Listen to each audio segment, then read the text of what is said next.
is going on? Today let's talk about atomic orbital shapes. So, before we get into that, let's first talk about what an orbital is. An orbital is essentially a 3D wave. It's a wave of probability. It tells us where the electron in an atom is most likely to be. Before we dive into these orbital shapes, let's first go over some review of quantum numbers. So this value right here, L, is a very special quantum number. We call it the angular momentum quantum number, or sometimes you'll hear it being called the azimuthal quantum number. Now, as its name implies, this quantum number helps to calculate the angular momentum of a certain electron. Now, this isn't the actual angular momentum, but it's used in an equation to calculate the angular momentum of an electron. And this number essentially dictates what shape the orbital will take. Now, ignoring the principal quantum number, ignoring the n, let's just focus on what values L can take on. So, very easy. If L was 0, that's the lowest value L can take, then this would actually correspond to the s orbital. If it was equal to 1, if L equals 1, then the orbital that corresponds to is the p orbital. If it's 2, it'll correspond to the d orbital. And if it's 3, that'll correspond to the f orbital. So when L equals 0, the electron actually has 0 angular momentum. So you can think of the s orbital as sort of the electron being distributed around the nucleus, but not really circulating. But once you give that electron some oomph, give it some angular momentum, then it will start to form these more complex shapes that you see in the p, d, and f orbitals. So initially, these orbitals were called sharp, principal, diffuse, and fundamental, but that's very boring. So, to come up with a mnemonic, I just made this up. Smart penguins don't fly. Smart penguins don't fly. There you go.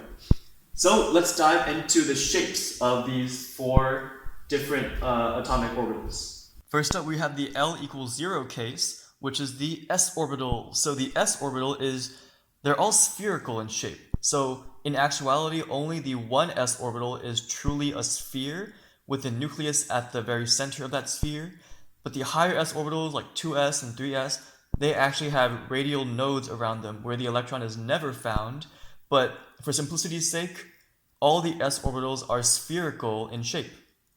Next up, we have our L equals 1, which is the p orbitals. So these p orbitals are often described as being dumbbell-like in shape because they look like dumbbells, and the nucleus is actually located right there in the center between the 2 dumbbells. And that's actually a node. It's called an angular node where the electron is never found.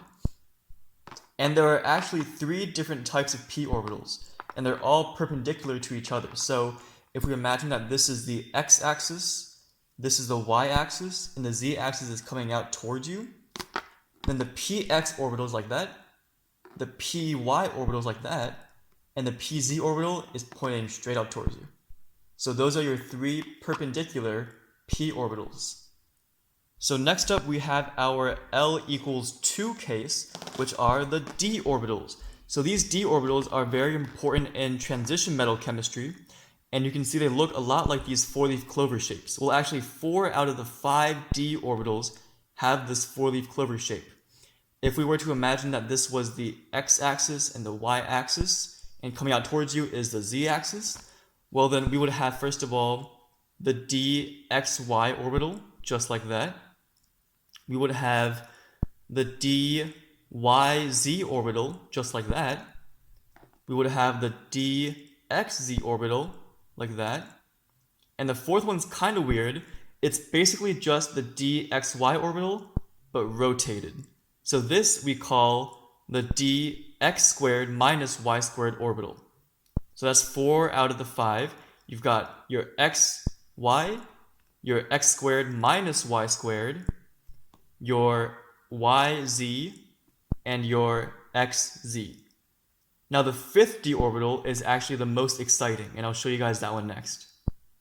Alright, for our final d orbital, imagine that we had just one of these p orbitals here, but then we sort of just took a donut-like shape and we put it through it.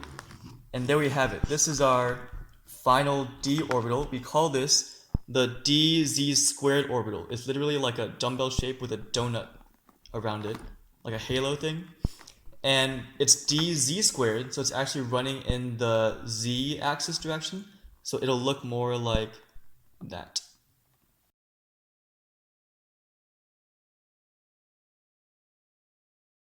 Finally, we have L equals 3, which are the f orbitals. They're kind of too hard to model, so here are just diagrams of the 7 different f orbitals. Cool, so now we know all about the shapes of these atomic orbitals. We have our s orbital, we have our 3 p orbitals, we have our 5 d orbitals, and we have our 7 f orbitals. 1, 3, 5, 7, very easy, right? They're all just the odd numbers. Now, the p orbitals, remember we have these 3 perpendicular ones. The d orbitals, we have these 3 perpendicular ones. And then we have this one, dx squared minus y squared, which is just a rotated version of this dxy orbital. And we have the dz squared orbital, which is the donut one, right? And of course, we have our 7 f orbitals. Now, we know the shapes of these, but what gives, right? Why is this important? Well, this is important because it's heavily involved in chemical bonding. Let me show you guys some examples. Now, the s orbital is actually involved in what's called sigma bonding. Sigma bonding.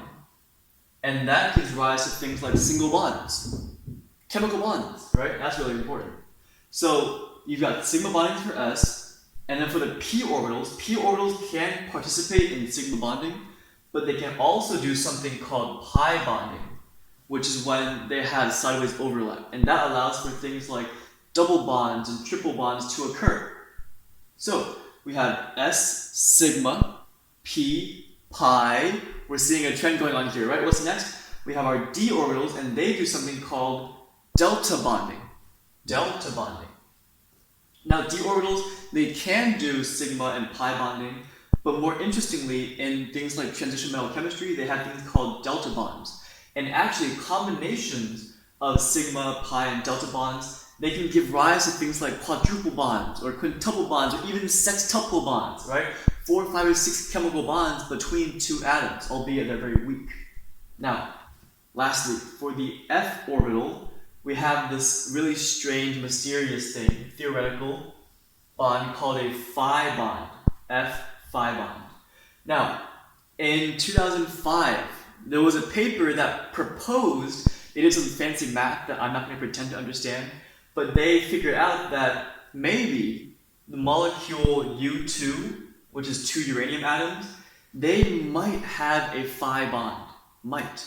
But then actually just last year, 2018, this new paper came out and was like, no, they don't have phi bonds, because they took into account some more fancy mathematics, and they were like, no, the U2 molecule actually does not have a phi bond. The phi bond is non-bonding. So this still remains a mystery, and I think it's a very interesting and exciting area of research. So we've got sigma bond, pi bonds, delta bonds, and phi bonds that correspond to the s, p, d, and f orbitals and how they interact with each other to form chemical bonds. So I hope that you found this interesting, and I'll see you on the next one. Thank you.